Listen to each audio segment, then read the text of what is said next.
Coríntios capítulo 11, versículo 23.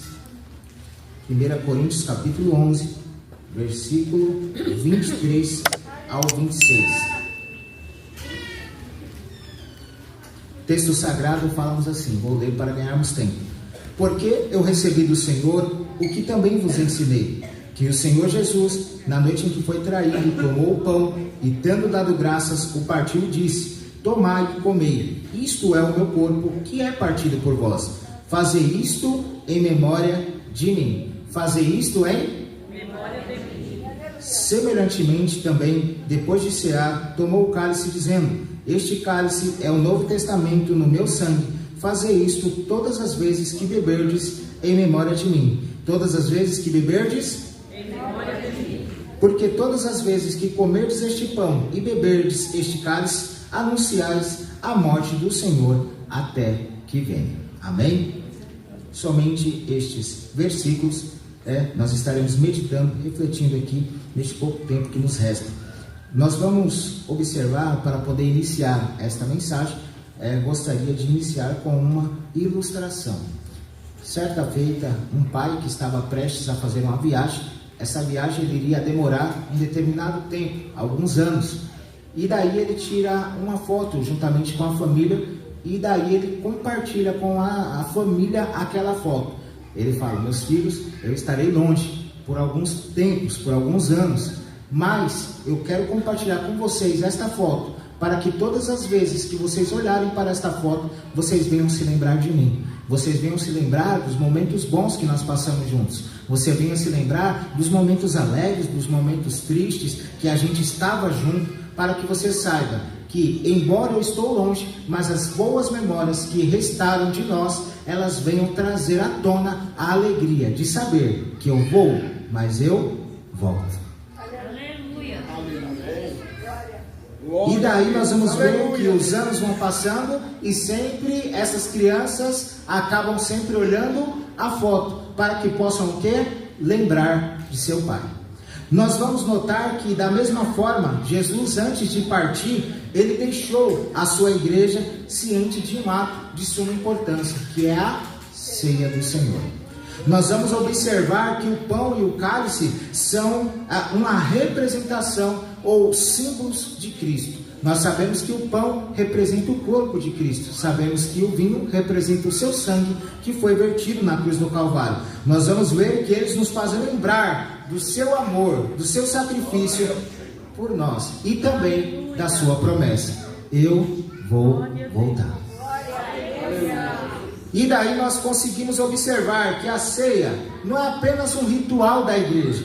Nós vamos ver que ela possui alguns significados profundos para nós como cristãos. Nós vamos ver que participar da ceia, nós somos convidados para olhar pelo menos para 3 direções. Quais são elas? Para trás, para dentro e para frente. Para trás, para dentro e para frente.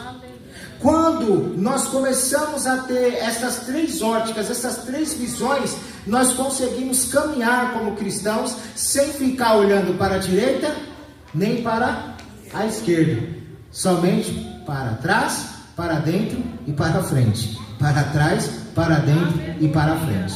Nós vamos observar que olhar para trás vai nos lembrar do sacrifício de Cristo na cruz do Calvário. Quando nós olhamos em Lucas capítulo 22, versículo 19, o texto sagrado vai nos dizer: fazer isto em memória de mim.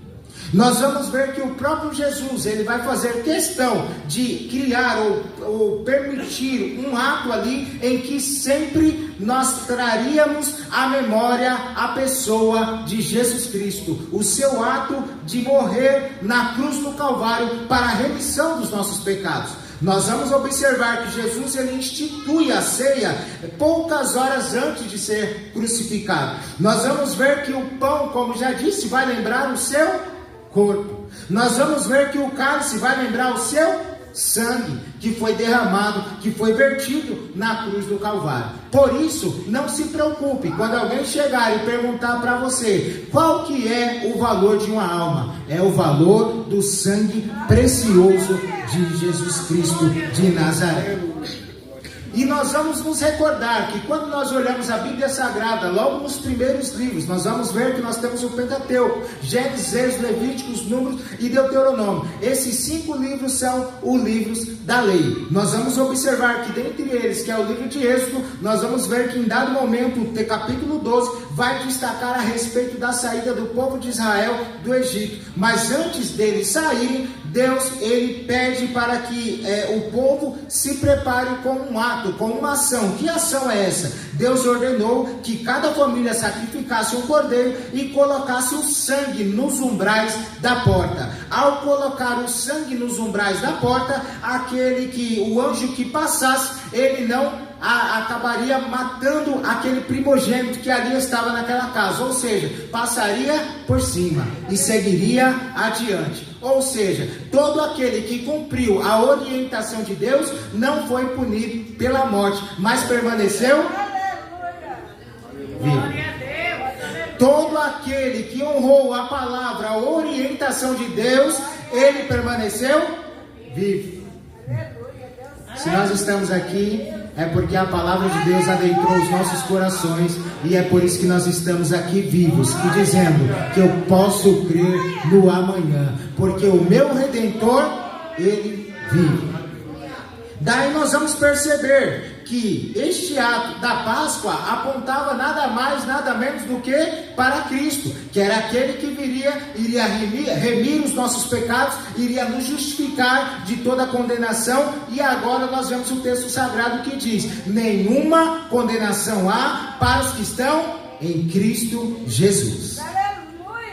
Então agora nós não temos mais nenhuma condenação. Por quê? Porque o próprio Jesus, ele agora nos justifica, ele agora nos purifica através do teu sacrifício. Quando nós olhamos para João, o texto sagrado vai nos dizer assim: filhinhos, rogo-vos para que não pequeis, porém todavia se pecares, nós temos um advogado junto ao Pai. Quem é este? Jesus de Nazaré, Jesus Cristo, o justo. Ele nos justifica, ele nos purifica, ele peleja a nossa causa. Então não se preocupe, porque se alguém quiser te julgar, você levanta e diz: nenhuma condenação há para os que estão em Cristo Jesus. Eu estou em Cristo, então não tem condenação que me faça deixar de servir a Jesus. Por quê? Porque a minha dívida está paga. Passei no Serasa, meu nome está limpinho. E daí nós vamos olhar e observar que a ceia, ela nos leva para o Calvário. Nós vamos observar que ela nos faz recordar o que? Primeiro, o preço da nossa salvação. Ela vai nos fazer recordar o sofrimento de Cristo na cruz do Calvário. Ela vai nos fazer enxergar o amor demonstrado na cruz do Calvário. Então, quando nós olhamos para o Calvário, nós conseguimos ver o preço, nós conseguimos ver o sofrimento e nós conseguimos ver, acima de tudo, o amor de Deus para conosco. Porque Deus amou o mundo de tal maneira que deu seu Filho unigênito, para que todo aquele que nele crê não pereça, mas tenha a vida eterna em Cristo Jesus nosso Senhor.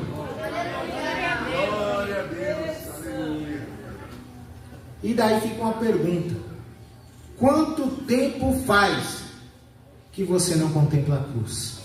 Porque nós, na caminhada diária, na caminhada do dia a dia, nós ficamos tão atarefados com tantas coisas. São tantas coisas. Inclusive, eu peço até perdão para os irmãos. Nós sempre trazemos na ceia a lembrancinha para os aniversariantes. Mas é tanta correria, irmão, que a gente esqueceu. Mas não se preocupa não, sua bênção vai chegar. Amém? Então é tanta correria, é tanta coisa, que nós deixamos coisas passarem. E o que é que nós deixamos passar? De olharmos para Jesus, olharmos para o Calvário. Então a pergunta que fica: quanto tempo faz que nós olhamos para o Calvário? Ou será que já faz um tempo que nós nem olhamos? Estamos tão preocupados com o nosso dia a dia, estamos tão preocupados com o nosso trabalho, com o filho, com tantas coisas, e esquecemos de olhar para o Calvário, de nos lembrarmos do sofrimento, de nos lembrarmos da dor que Ele passou, e nos lembrarmos que tudo isso foi feito por amor, por amor, por amor. Amor esse que o texto sagrado vai nos dizer: ainda que uma mãe venha se esquecer do seu filho que ainda mama, todavia eu, Senhor, não me esquecerei de ti. Sabe o que é isso? É quando de repente o pastor esquece de te ligar, de falar com você, ou alguém esquece de falar: ei, como é que você está? Como que você está? Precisa de alguma coisa? Só que Deus, Ele não se esquece de você. Ainda que alguém possa se esquecer de você, há um Deus no céu que Ele está te vendo, Ele está te contemplando, e Ele está te sustentando com as suas mãos poderosas. E você está aqui, sabe por quê? Porque Ele não tirou os olhos de você, Ele não te deixou sozinho. Ele diz assim através de sua palavra: eis que estou convosco todos os dias até a consumação dos séculos. Ele está comigo, Ele está contigo. Ainda que alguém não te vê, Ele te vê, Ele te contempla e não te abandona, não te deixa só, não vira as costas para você. Muito pelo contrário, Ele está contigo em todos os momentos. É nos altos, é nos baixos, não importa, Ele está contigo em todo momento. E daí nós vamos ver que o primeiro olhar que nós temos que ter é para trás. O primeiro olhar que nós temos que ter é para trás. Por quê? Porque olhamos para o sacrifício de Jesus. O segundo olhar que nós temos que ter é para dentro. E esse é o mais difícil. É o mais difícil. Porque quando nós falamos de olhar para dentro, 1 Coríntios capítulo 11, versículo 28, o texto vai dizer assim: examine-se, pois, o homem a si mesmo. Aí a mulher já pega a Bíblia lá e fala assim: ó, examine você, viu? É o homem aqui, está escrito aqui. Por isso que o homem está sempre errado. Porque lá não fala da mulher, a mulher nunca está errada. Mas quando fala de homem aqui, independente de ser homem ou mulher, é os dois que entram aqui nessa conta, né? Então o homem não nem sempre está errado. Porque se ele falar que ele está errado, ele está dizendo que ele está certo, porque ele está errado. Nunca está certo, né? Aí fica aquela dúvida: fala que você está errado. Não, mas se eu falar que eu estou errado, eu estou certo. Estou errado. Enfim, fica essa discussão aí, né? Mas nós vamos observar que examinar-se a si mesmo, olhar para dentro, é antes de tocar o cálice, antes de tocar o pão. Paulo vai dizer assim: examine o seu coração, examine o seu interior, examine o que está lá dentro. Por quê? Não é examinar o irmão, não é eu chegar e ficar olhando para o pastoral. Deixa eu ver como o pastor Alan está, deixa eu ver como o pastor Eduardo está. Não, peraí, deixa eu ver aqui como é que o Natan está. Não, não é isso, não é olhar para o irmão, não é olhar para o outro. Porque é muito fácil. É muito fácil chegar aqui, ouvir uma palavra dura e dizer: aquele irmão tinha que estar aqui para ouvir. Será que não é para você essa palavra? Eu acho que não é para o irmão que não veio, é para quem está aqui. Aí nós vamos observar, não é examinar o pastor, não é examinar a igreja, não é examinar, não, é examinar a si mesmo. Glória a Deus. Examine-se, pois, o homem e a mulher a si mesmo, e assim coma deste pão e beba deste cálice. Antes de pegar no pão, antes de pegar no cálice, eu me examino. Peraí, opa. E quando a gente fala de examinar, imagina pegar uma lupa e olhar nos detalhes. Sabe aquela coisa assim que a mulher sai e fala assim: ó, Thalita sai e chega assim e fala: pô, Amanda, dá uma geral na casa, mas deixa, ó, limpinho. Quando ela chega, ela: que é isso aqui, ó? Posso saber o que é isso aqui? Né? É examinar nos detalhes. Nos detalhes. Se a gente começar a examinar os detalhes do que está lá dentro, como é que está, irmão? Como é que está o Otoniel? Como é que está? Como é que está, pastor Camilo, aí, as coisas aí? Como é que estamos nós nesta noite? Estamos aqui prestes a participar do corpo e do sangue de Jesus. E como é que nós estamos? Estamos com as nossas mãos limpas? Estamos com os nossos pés limpos? Ou será que tem alguma coisinha que tem que mudar? Tem alguma coisinha que tem que sair? Será que tem algum perdão que tem que ser liberado? Será que tem alguma coisa que tem que ser mudada? Será que tem alguma palavrinha torpe aí que está saindo e que não deveria sair? Por quê? Porque de uma mesma fonte não dá para sair água doce e água salgada. Tem que sair uma coisa ou outra. Não dá para sair os dois. Aí é quando eu começo a me examinar. E quando eu falo isso, irmãos, a palavra de Deus é uma espada de dois gumes. Corta para lá e corta para cá. Corta aqui, corta lá. Corta aqui, corta lá. Porque a palavra não é minha, a palavra é de... A palavra é de Lamas Filho, né? De Coma, né? Pra lá. A palavra é dele, a palavra é dele, a palavra é dele, a palavra é dele. Vai recebendo a palavra dele. A palavra é dele, a palavra dele é que tem poder, a palavra dele é que cura, a palavra dele é que liberta, a palavra dele é que transforma, a palavra dele é que quebranta, a palavra dele é que muda, a palavra é dele.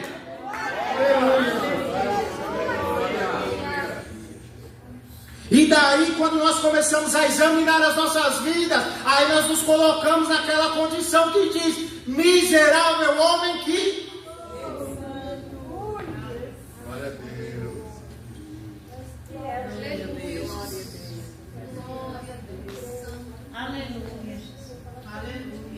Um dado momento havia um silêncio no céu, perguntando-se quem poderia desatar os 7 selos.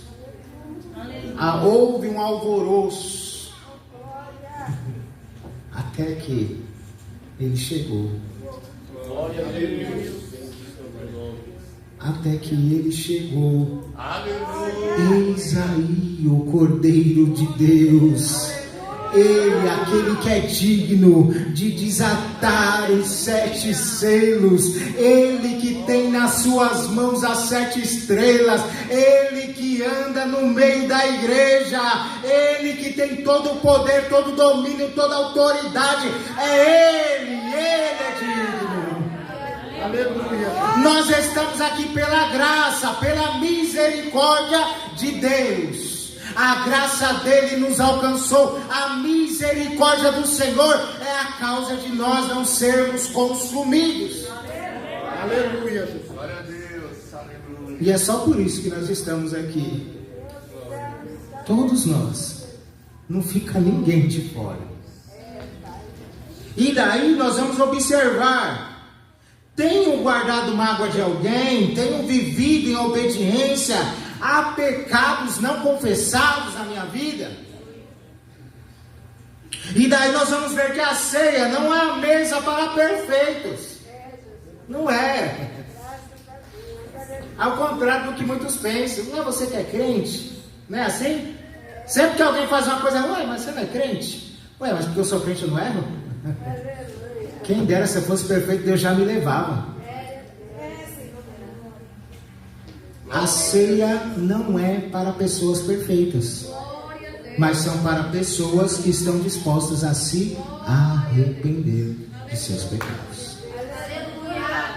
Nós vamos ver um exemplo disso, é Davi. Davi, após o seu pecado, quando nós olhamos no Salmo 51, nós vamos ver aqui que, após ser confrontado pelo profeta Natan, Davi, ele não procurou desculpas. Não, mas espera aí. Não, mas eu tenho um jeitinho que nem Saul. Não. Saul procurou um jeitinho. Não, mas ele contornou, ficou tentando contornar. Davi não. Davi, assim, com a mesma ênfase que ele quis fazer justiça, ele começou a perceber: eita, pecador aí sou eu. O errado sou eu. Nós vamos ver que ele examinou seu coração, reconheceu seu pecado e clamou por misericórdia. Ele disse: cria em mim, ó Deus, um coração puro e renova em mim um espírito reto. Glória ao Nós vamos ver que a ceia não é um momento para esconder falhas, muito pelo contrário, é um momento de eu expor as minhas falhas, de eu expor as minhas fraquezas, é o momento de eu reconhecer que eu preciso ser restaurado, que eu preciso ser purificado, que eu preciso ser limpo. Eu lembro antigamente, não que eu seja muito velho, né? Tenho apenas 37 anos. Mas eu lembro que em um culto como esse, terminava a palavra, o pastor abria a oportunidade, fazia a fila. Queria pedir perdão, porque essa semana eu sem querer acabei assistindo o jogo lá do Corinthians. E daí eu queria pedir perdão. Às vezes tinha coisa que você falava assim, não, mas não precisa pedir perdão por isso aí. Mas a pessoa ia e pedia perdão. Por quê? A consciência. E sabe qual que é o problema? Que hoje em dia nós vivemos em um cenário de muitas pessoas com a consciência cauterizada, com a mente cauterizada. E o que é isso? Já não sente mais a dor do pecado, já não sente mais o distanciamento de Deus, porque Deus já está longe faz tempo, Deus já está distante faz tempo. Então para Ele tanto fez, tanto faz. É mais um culto, é mais um momento, é mais um culto, mais uma presença que eu vou marcar lá e está tudo certo. Mas e na hora que a trombeta soar, é só você e Ele, como é que vai ser? Está tudo certo mesmo?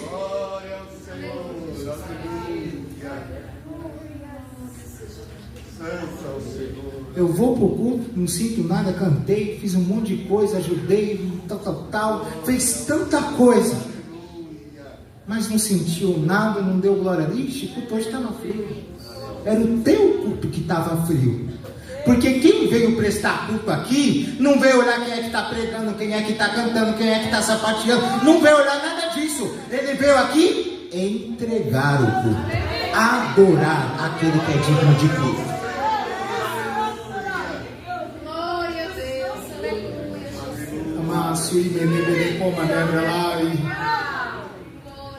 Aleluia. Aleluia. Se teu culto foi frio, meu irmão, aí é problema teu com Deus. Vai consertar o teu altar, vai corrigir o teu altar, vai ver o que está fora do lugar, começa a colocar tudo no lugar. Quando você colocar, te prepare que Deus vai mandar fogo, Deus vai mandar poder, Deus vai mandar unção, Deus vai agir. Porque quando o altar está certinho, está ajustado, Deus está preparado para responder com o fogo do alto. Como é que está o teu altar? Como é que está o meu altar? Está tudo certinho mesmo? Está tudo ajustado? Outro exemplo que nós vemos aqui é quando nós olhamos em Lucas capítulo 15, versículo 17. A Bíblia vai dizer a respeito do filho pródigo. Em dado momento ele chega a dizer, caindo em si. Caindo em si. Ele olhou para dentro. Ele percebeu a besteira que fez. Ele percebeu o que ele fez de errado. Ele caiu em si e não ficou indiferente à ação que causou dentro dele. Ah, não, deixa pra lá isso aí. Não, já foi, passou nada, vai lá e arruma. Vai lá e conserta. Caindo em si, ele decide voltar. Voltar para onde? Para casa do pai. Já não tinha mais a presença do pai, mas ele caiu em si. Eu preciso da presença do pai. Eu preciso voltar para a casa do pai. Eu preciso do aconchego do pai, do calor, do abraço do pai. Eu preciso. E eu não vou abrir mão. Por quê? Porque eu caí em si. Eu caí em mim. Eu percebi que eu errei. E eu vou voltar para os braços do pai. Aleluia. E o melhor é que o pai o recebeu. Teve anel no dedo, teve vestimenta nova, teve festa, teve alegria. Este meu filho havia se perdido e foi achado, voltou para a casa do pai. E o pai o abraçou.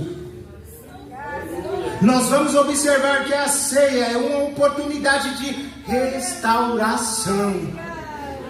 Aquilo que precisa ser tratado diante de Deus deve ser colocado no altar nesta noite, não é depois não. E daí nós vamos chegar agora no terceiro olhar. O primeiro é olhar para trás, o segundo é olhar para, e o terceiro é olhar para. E esse aqui é o resultado de quem olhou para trás, de quem olhou para dentro e está olhando para frente. Nós vamos observar que olhar para frente é aguardar a volta de Jesus. Nós vamos observar em 1 Coríntios capítulo 11, versículo 26, anunciais a morte do Senhor até que Ele venha. A ceia não foi falada apenas da cruz, ela fala também da volta de Cristo. A cada ceia é um anúncio que Jesus morreu, Jesus ressuscitou e Jesus voltará. Vou repetir, Ele morreu. Os discípulos ficaram desesperados. E agora? O que vai ser de nós? O nosso líder, Jesus, morreu. Alguns decidiram até voltar a pescar, voltar ao ofício que foi tirado. Eram pescadores de peixes, Jesus chamou, agora vai ser pescador de homem, mas foi Jesus morrer, vou voltar a ser pescador de peixe. Não é para voltar para trás, é para olhar olhando para Jesus, autor e consumador da minha, da tua, da nossa fé. Jesus morreu, mas ao terceiro dia, Maria chegou lá, procurou, olhou, não achou. Cadê ele? Por que procura o vivo entre os mortos? Ele não está mais aqui, porque já ressuscitou. É este Jesus que eu e você servimos. Ele está vivo. Vivo. E em breve voltará. A igreja, ela está caminhando. Nós estamos indo ao encontro do noivo. E o apóstolo Paulo, ele chega a dizer assim: porque vos tenho preparado para vos apresentar ao marido, a saber, a Cristo. Eu vos tenho preparado como uma noiva adornada, ataviada, para vos apresentar ao marido, a saber, Cristo. Esse é o nome do noivo. Glória a Deus. Certa vez nós estávamos em um culto, e dentre aquele trabalho que nós ali estávamos, tinha um jovem que estava se preparando para casar. Se não me falha a memória, acho que o nome dele é Guilherme, não é Guilherme, é isso? Guilherme. E ele estava se preparando para casar, e a gente viu aquela correria, aquela coisa toda. Já casou, foi um casamento muito bonito, mas no dia eu falei assim: Guilherme, você pode estar esperando um casamento top, mas eu estou esperando outro. Ué, vai largar a Gisele, vai casar de novo? Não, estou esperando meu noivo. Estou esperando Jesus de Nazaré. Eu estou esperando a melhor festa de noivado que já existiu em toda a história. Você já viu aquela noiva que gasta horrores de dinheiro, faz o homem gastar uma nota, uma fortuna, carro, não sei o que, aliança, com uma pedra desse tamanho de aliança, gastou tanto, casou num castelo, mas nenhum desses vai chegar aos pés do encontro com Deus.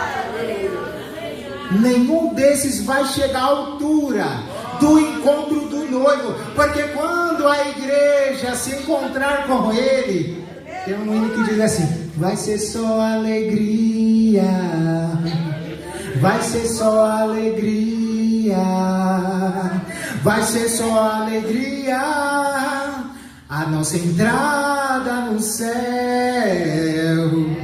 A igreja reunida dele moeram dois, lavada no sangue. lavada no sangue da cruz. Aleluia! É este encontro que nós estamos aguardando. E para finalizar, nós vamos ver as 10 virgens. As 10 virgens estavam preparando, estavam esperando o noivo. E elas estavam esperando como? Algumas eram prudentes, mas outras nem tanto. Algumas já tinham reserva na sua botija para quando encontrar o noivo. Peraí, deixa eu ver. Opa, não é meu noivo. Eu conheço ele, eu estou vendo ele. Mas tinha outras não. Tinha outras que estavam despreparadas. E o azeite estava o quê?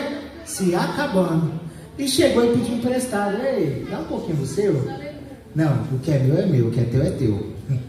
Salvação aqui, meu irmão, é individual. O que é teu, cuida da tua, ore, consagre, busque, tenha intimidade com Deus, medite na palavra de Deus, porque cada um, quando partiu aqui, é só você e ele. Não dá para pedir emprestado. Ô Natan, aquelas orações, aquele jejum seu, me empresta um pouquinho. Não dá. É até um corinho que diz assim: de carona ninguém vai ao céu. É preciso orar, é preciso pedir, é preciso descer para ver Deus operar. Então não venha pegar carona não, irmão. Quando chegar na semana assim de oração, aí você fala assim: ora por mim, 6 horas por mim, 6 nada, irmão. Ora você. Consagra você. Aí os irmãos falam: está criando desunião na igreja. Não é isso não, irmão. Estou calejando meu joelho, irmão, só 6 horas, 6 horas, 6 horas, 6 horas, irmão. E quando você vai orar por mim? Claro que né, pastor? Pastor, você está aí na oração? Ora por mim aí. Não. Eu estou falando aqui, mas a gente ora por todo mundo, tá, irmãos? Só que a oração, ela nos aproxima cada vez mais de Deus.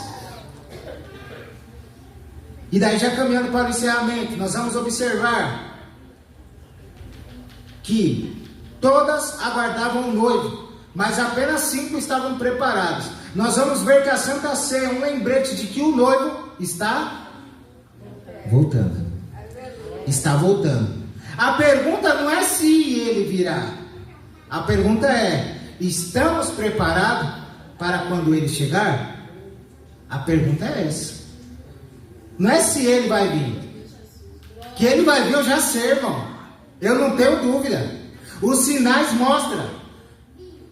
Tudo nos mostra que Cristo já volta. Breve Jesus voltará. Está tudo mostrando. O mundo está indo de mal a pior, você não percebeu? Você acha que vai melhorar? Você acha que depois da próxima eleição agora vai melhorar as coisas? Não vai, irmão. Não vai. Não se iluda. Não seja ingênuo. Os todos estão aí. Leis, situações que cada vez mais vão apertar, vão diminuir a autonomia da igreja. Mas enquanto isso a igreja continua? Como? Marchando. Ah, mas vai prender, vai matar, vai isso, vai aquilo, não interessa, a igreja está marchando. A igreja está marchando, sabe por quê? As portas do inferno não prevalecerão contra a igreja de Deus. A igreja está marchando até se encontrar com seu noivo. E ele vem, ele vem, ele vem, ele vem. E daí nós vamos ver. A pergunta é: se nós estamos preparados. E daí, quando nós vemos isso, nós vamos ver que hoje tem violência, tem guerra, tem frieza espiritual, tem várias incertezas. Essa semana a justiça entendeu o quê? Que uma mãe que foi conivente com o assassinato do filho, inocente. Aí você acha que a justiça vai fazer justiça? Não vai. Então não espere mais nada, espere somente Jesus. espere somente Jesus. Mas a ceia, ela renova a nossa esperança, dizendo que existe uma promessa. Apocalipse capítulo 22, versículo 20. O que diz lá? Certamente. Não fica dúvida, não fica incerteza. Parece que eu vou, eu acho que eu vou. Sabe aquela coisa assim? De repente o pastor Arno diz: eu vou fazer um churrasco lá, você vai vir. Ah, pastor, eu acho que eu vou. Parece que eu não. Certamente cedo vem. Ele vem, ele vem, ele vem. E daí nós vamos ver que um dia não haverá mais ceia na terra. Aí agora haverá as bodas do Cordeiro nos céus. E nós estaremos lá. E nós vamos ver que quando nós olhamos para trás, nós vemos o Cordeiro da Páscoa. E lembramos do sangue de Jesus. Quando nós olhamos para dentro, nós vemos Davi quebrantado, o filho pródigo arrependido. Quando nós olhamos para frente, nós vemos Abraão esperando a cidade celestial e as virgens prudentes aguardando o noivo, porque ele agora está esperando uma pátria incorruptível. Lá não vai ter corrupção, lá não vai ter roubo, lá não vai ter engano, lá não vai ter mais dificuldade, lá não vai ter mais choro, não vai ter mais dor, não vai ter mais tristeza, não vai ter mais angústia, não vai ter mais enfermidade. Lá não haverá nada disso. Haverá a presença de Deus iluminando todo o ambiente. Nem sol vai ter lá, porque o próprio Deus iluminará tudo. Aleluia! E aqui nós finalizamos dizendo que no início da mensagem nós falamos sobre a fotografia deixada pelo pai de família. E hoje nós olhamos para o pão, nós olhamos para o cálice, que é muito maior do que qualquer fotografia deixada. Nós vamos ver que estamos diante dos símbolos que nos lembram que Jesus morreu por nós, continua conosco através do seu Espírito Santo e em breve voltará. Não venhamos nós esquecermos do sacrifício de Cristo. Continuemos pertencentes ao Senhor, firmes nas promessas, como ele diz. Firmes na promessa do Senhor, aguardando o dia em que não estaremos mais diante dos símbolos, não estaremos mais diante do pão nem do cálice, mas estaremos diante do próprio Rei da Glória. Estaremos diante da presença daquele que venceu. Estaremos diante daquele que está assentado à destra de Deus. Estaremos diante daquele que é o leão da tribo de Judá, que é o Cordeiro de Deus, que é o que venceu, que é o que nunca perdeu nenhuma batalha, nenhuma guerra. Tudo está no seu controle, no seu domínio. E nós simplesmente dizemos: ora vem, Senhor Jesus. Amém? Que Deus abençoe a amada igreja em nome do Senhor Jesus.